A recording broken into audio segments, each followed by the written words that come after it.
Šiandien pristatysiu, kaip automatizuoti Outlook laiškų tvarkymą naudojant Python.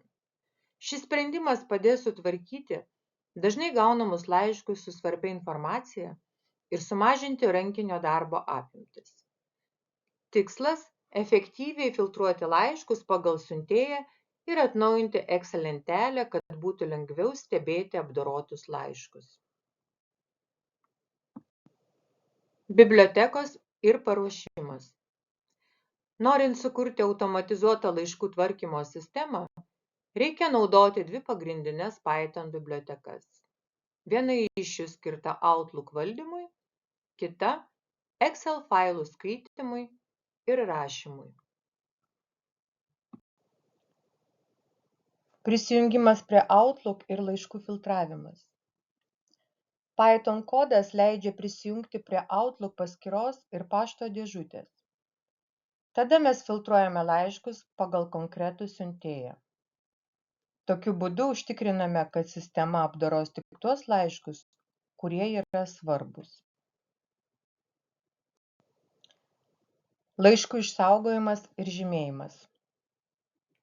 Kai aptinkami atitinkantis laiškai, jie automatiškai išsaugomi tam tikrame aplanke. Jei yra priedai, jie taip pat išsaugomi. Laiškai pažymimi kaip perskaityti, kad išvengtume dubliavimo. Tai padeda organizuoti svarbius laiškus ir sumažina praleistų pranešimų riziką.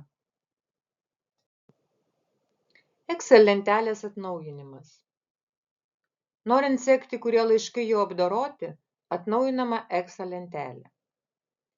Jei laiškas atitinka filtravimo sąlygas, Excel lentelėje prie laiško temos pavadinimo stulpelyje būsena įrašomas tekstas atlikta. Svarbu, kad lentelėje išliktų visi ankstesni duomenys, nauja informacija tik papildoma, niekas nėra perrašoma. Duomenų struktūra Excel lentelėje.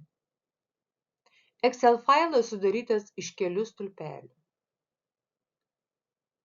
Laiško tema, laiško temos pavadinimas, siuntėjas, laiško siuntėjo adresas, gavimas, laiško gavimo data ir laikas, būsena, ar laiškas apdorotas ar ne. Tokia struktūra leidžia greitai identifikuoti, kurie laiškai jau buvo apdoroti, o kurie dar laukia dėmesio. Kodo pavyzdys. Toliau pateikiamas pagrindinis Python kodo fragmentas, kuris pasiekia Outlook paskyrą, filtruoja laiškus pagal siuntėją, išsaugo laiškus ir priedus, pažymi laiškus kaip perskaitytus ir atnaujina Excel failą su informacija apie apdorotus laiškus. Šis kodas užtikrina, kad svarbus laiškai nebus praleisti.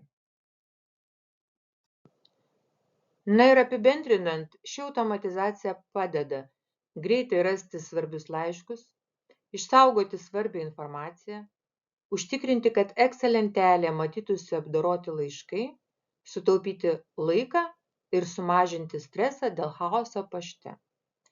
Toliau galite pritaikyti šį sprendimą savo poreikiams, pavyzdžiui, išplėsti filtravimą pagal laiškų turinį ar automatizuoti atsakymų siuntimą.